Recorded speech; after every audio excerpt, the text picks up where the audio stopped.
And thank you for the invitation today, Matt, to present about my agency's, the agency I work for's response to flea-borne typhus. So I'm employed as a vector ecologist. I'm also a board certified entomologist with the Orange County Mosquito and Vector Control District, which is located in Southern California. We are, I probably should have put up a map, but our county is sandwiched between San Diego and Los Angeles County. So we are in the very south of California. And today, Southern California is distinguished by being one of 3 main regions in the United States which actively reports human cases of the disease flea-borne typhus. The other areas that regularly have cases are Texas and Hawaii. I'm not going to be sharing any information about Texas or Hawaii's cases today because I'm just focusing specifically on our agency's response to the disease. But anyone who's interested, we did do a webinar last week with a task force that I'm part of that provided a really good overview of Texas and California's cases at least. But flea-borne typhus, I feel like I also just need to state the Orange County Mosquito and Vector Control District, we were established in 1947, and upon establishment of our district, at that time Orange County was mainly suburban, and we were chartered with not only providing control to mosquitoes, but also for rodents.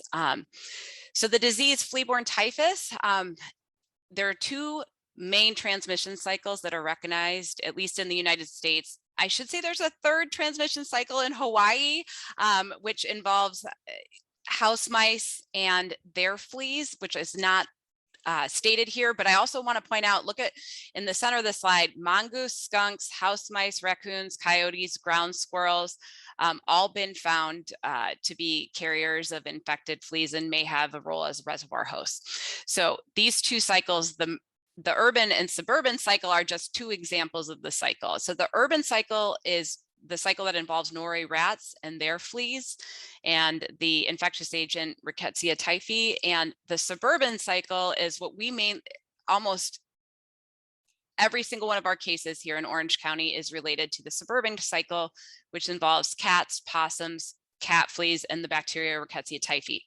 Before I go on with the presentation, I just need to note, for whatever reason, here in Orange County, California, our agency has not collected a Norway rat since 2007. Everything we have here is roof rats, and roof rats, since they're not burrowing in the ground, are not known to be heavily parasitized by fleas.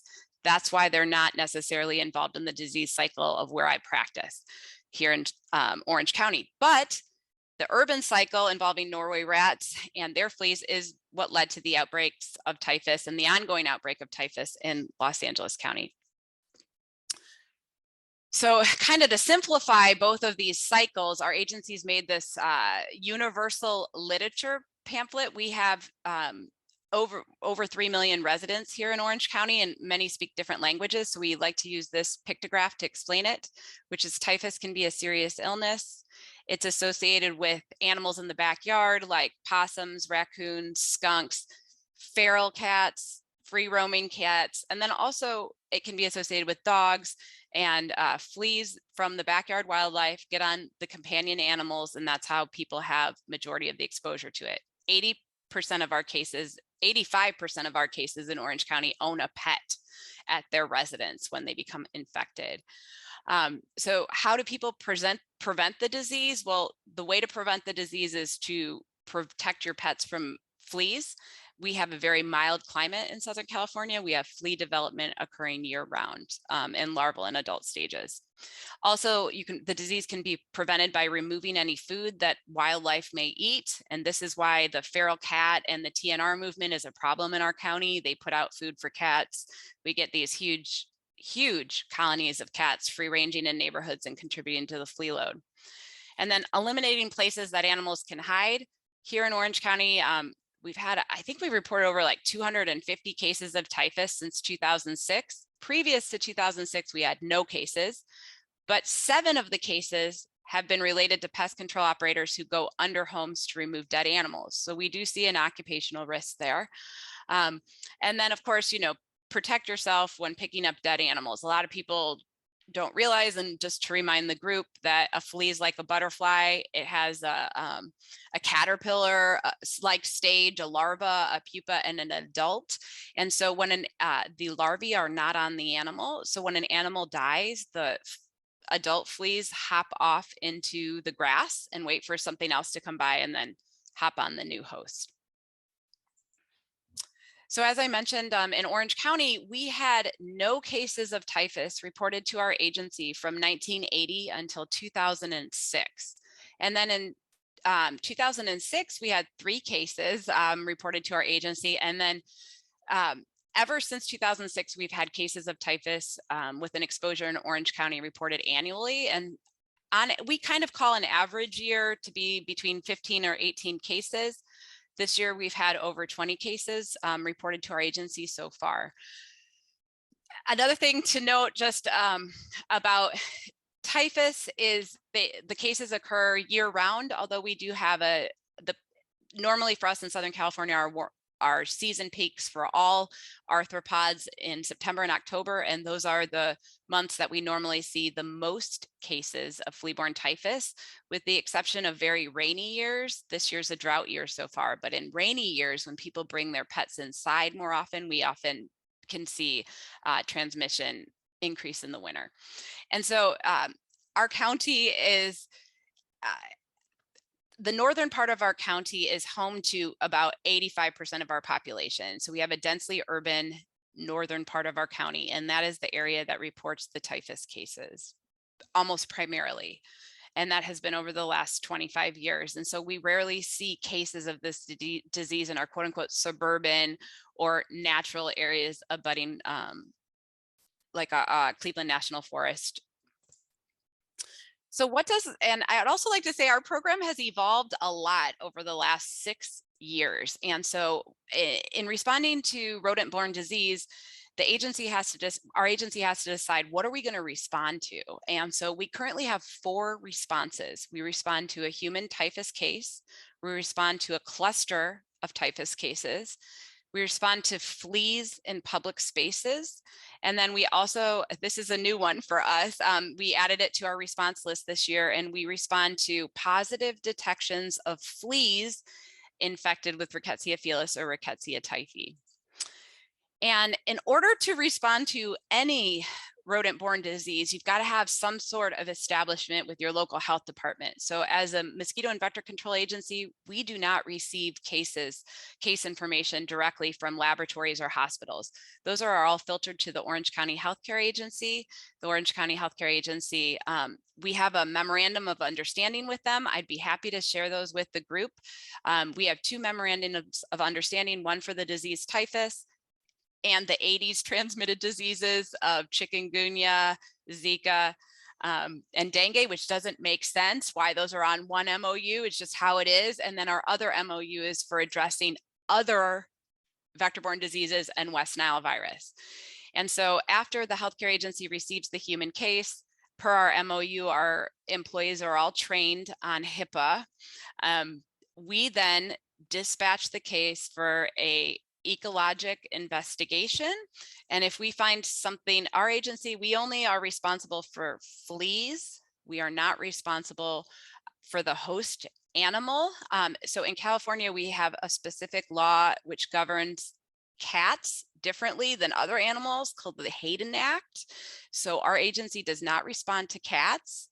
And we also we don't have like equipment to respond to like animal culling or large scale removals of populations. There are 2 documents I wanted to direct the group to.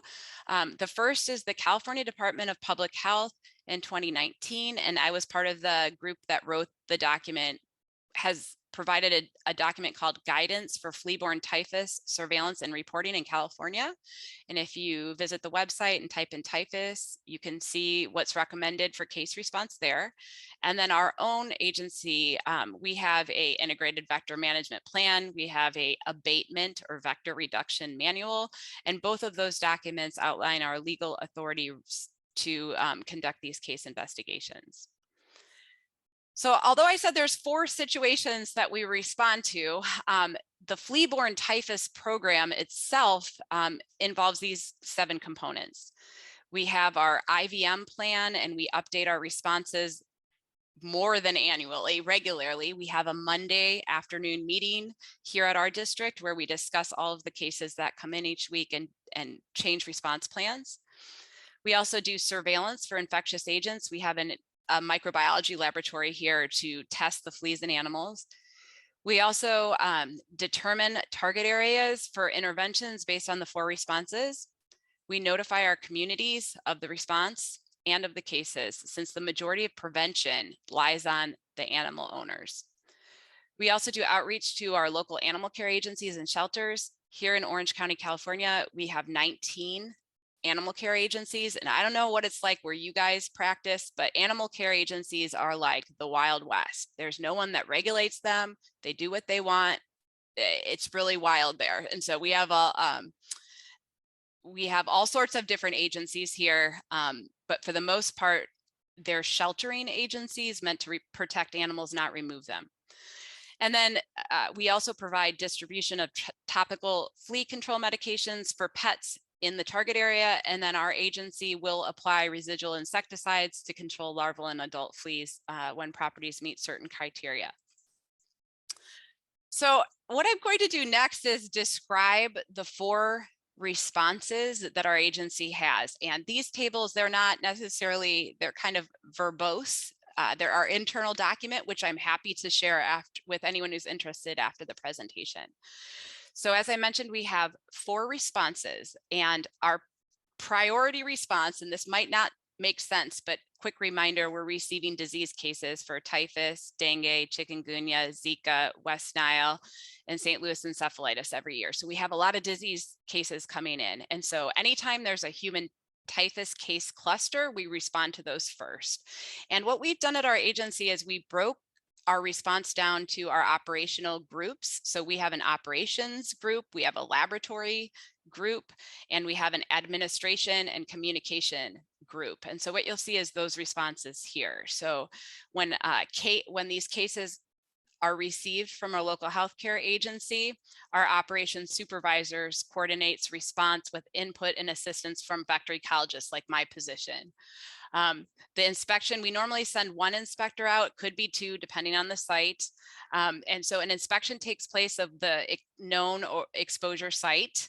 And we then also provide flea medication if there's any animals on the site that need it. By flea medication, I mean domestic animals. There is no topical flea medication for wildlife in the United States. There's just no options currently. And so if we were to be on the site doing the investigation, we also notify the neighbors. We call these our knock and drops, where we knock on the door. If they're home, we talk to them about typhus and flea prevention, and we leave materials behind if they're not home. And then if we find fleas on the site, we schedule a treatment. A treatment is either made at that time or later in the day. And then we have a team we call the door-to-door team. The door-to-door team is staffed with seasonal employees who go out, and depending on what we find and how many cases are in an area, we hang signs in the neighborhood. The signs are meant to be read by people walking their dogs, not by people driving cars. So we send staff out to hang these signs, and then we also send staff out depending on the type of response. So in a clustered response, they do put out postcard door hangers. Sometimes we do direct mail advertisement campaigns. So our flyer we leave at the residences can also be sent direct mail if the cluster occurs, if we have a larger area.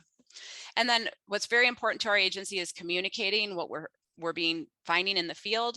We notify the city of where the case occurs. In Orange County, we technically have 35 city jurisdictions. So we notify the city where the case occurred, the local health or animal care officers of the case cluster. We define the target area or the outreach for these signs and these door hangers. And then in the past, we used to set traps and collect possums, skunks, raccoons from the neighborhood and then test fleas. We're no longer responding in that way due to some COVID concerns.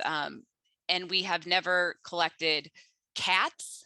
We have worked with animal control agencies who have collected them, and then we've removed parasites from them. So this is our first response, and then the next will go a little quicker, but our first priority would be a case cluster, and we define the cluster. This is the other thing that's interesting, you guys.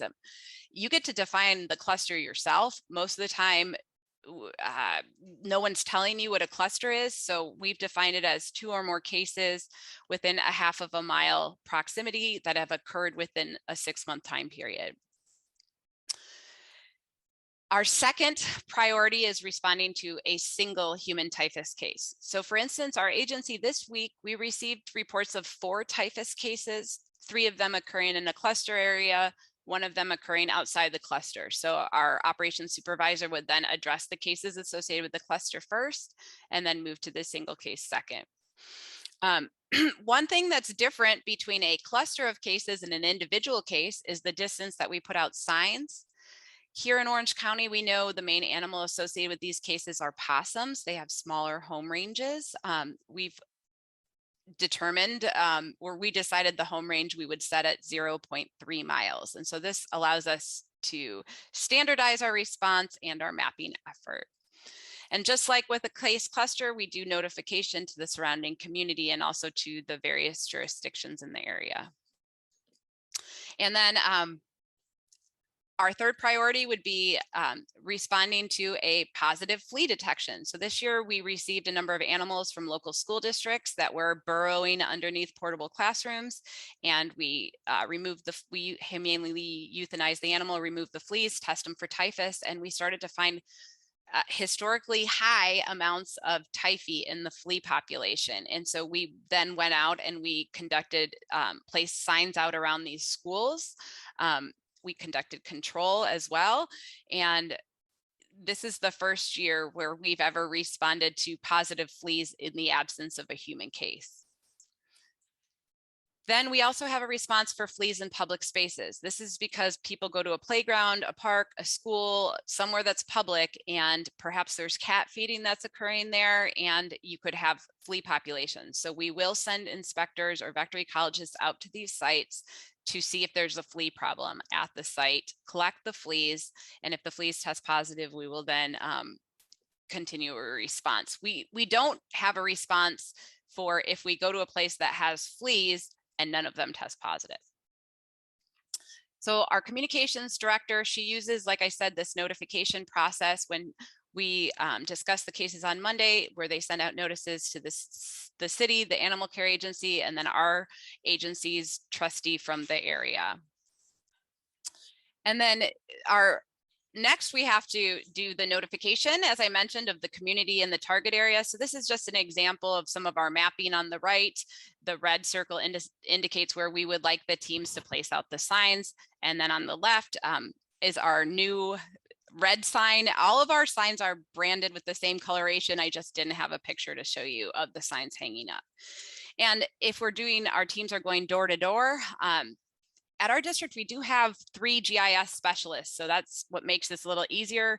We give out these maps and we send the team out, and they will knock and drop information on each of these properties. So in this case, this is around an elementary school where we got positive fleas, and we sent a team out to notify 164 properties. So we just buy pet medication, flea medication from the internet, and we put it in our typhus. We have like a plastic, box that we take out and put in the truck. If somebody who lives within a close proximity to a case or a positive flea has a companion animal, either a cat or a dog that has fleas, we'll provide the medication, 3 months supply free of charge. And we do have them sign a waiver. The waiver just states that this medication is available over the counter. And as I also mentioned, we do treatments of residual insecticides. And so this is not ideal because, as you can see from this pyramid on the right of the slide, the majority of the fleas, you might have an animal with some fleas on it, but the majority of the population of fleas are in the egg and larvae in pupa stage. It's very difficult to control fleas using residual sprays, but we will make those treatments. and they're all permission-based exercises. So we do ask permission of the landowner prior to applying the pesticide, unlike what we do with mosquito control, where we just spray and we don't ask permission.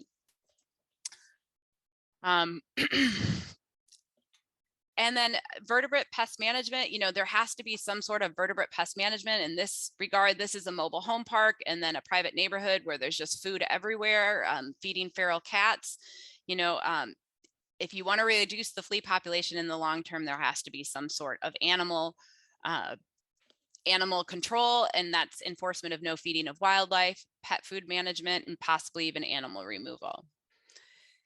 We do know from studies done at our district that animals that occur in people's backyards have a lot of fleas on them. And so a possum, any time during the year, a possum in Orange County has an average of 100 fleas on it. This year we had one that had over 1,600. Skunks also have lots of fleas due to their burrowing in the ground behavior, 60 fleas per animal. Feral cats, 12 fleas per animal. Ground squirrels, 10 fleas per squirrel. And then Norway rats on average have 9 fleas per rat. But with the Los Angeles outbreak in 2018, our lab did the testing.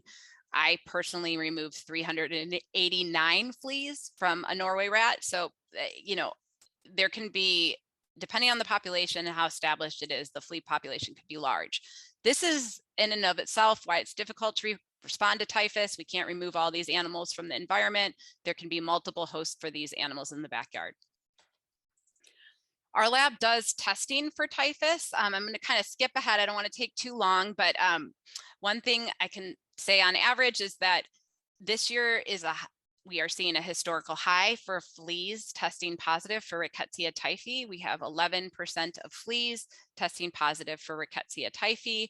And in previous studies we've done at our district over similar time periods, we've only found about 1% of fleas positive. And so this could be why we're seeing a higher case count this year. And this is the first year in our 4-year program where we've been doing the sampling that we've been able to actually detect an increase in the prevalence of the bacteria. So that's just a little overview of our program. I hope I didn't go too fast, but if anyone has any additional questions, and I can send to Matt the MOU if people are interested, and he can distribute it to the group later. Thank you. Awesome. Thank you, Laura. So one of the things that I think would be interesting for this group to hear is how long it took for you to develop the priority responses that you have, because I think that's probably at the stage a lot of municipalities are at with certain rodent-borne diseases, is like, how are we going to respond? And your document was very detailed. So I was wondering how long it took and if it was based on literature or if it was based on experience. Well, I'll just start by saying we call the docket. So we have a response document for our mosquito-borne diseases and for our flea diseases, and we call them internally the matrices, because we've lost our head in these things for like years now. And but we began developing the matrix-based response, and by that I mean, like, looking at your agency and being like, who do we have who works here? And like, what can we actually do? And so we started this when Zika virus entered into the United States in 2016 for the mosquitoes, because it was just too confusing to try to get people to do certain things. And then we'd get another case and we were doing something different. And we knew we needed to standardize the response. And so this process, really started in 2008 with a bunch of us sitting around a room going, okay, what are we going to do? And there is what we want to do, and then there's what we can actually do. And somewhere in between is how we get this long, lengthy response document, because, we'd like to do more, but realistically, typhus ranks lower in our responses than the mosquito-borne diseases. So when it's peak mosquito season, our inspectors respond to the typhus cases last. So, you kind of have to look at what you have available. One thing we used to do do animal trapping around every case. And then we had a few years where we had 30 cases. We couldn't achieve it anymore. And so we took out animal trapping. So I would say these documents are fluid or documents. We just updated the document again on December 5th. We've updated our response to typhus 4 times this year because of COVID restrictions. We didn't have 2 people in a truck. We just had to change things around. So once we had a kind of like the standardized format of who does what when we have a case detected, it's easier then for us to update it and change it. And it's easier for our techs to understand what they're responsible for in the field. So I would say it did take a while. It took us probably 5 years until we, in 2016, until we started using this system to define the responses. And you know, the other thing that was hard for us was getting the MOU with our local health department. We had our first typhus case in 2006, and we didn't get our MOU till 3 or 4, 5 years later. And so that's kind of interesting too. You might think you have a good relationship with your health department, but then, you know, getting a memorandum of understanding through and then making sure your own staff is trained to handle the HIPAA information, it can take a while to get that established as well.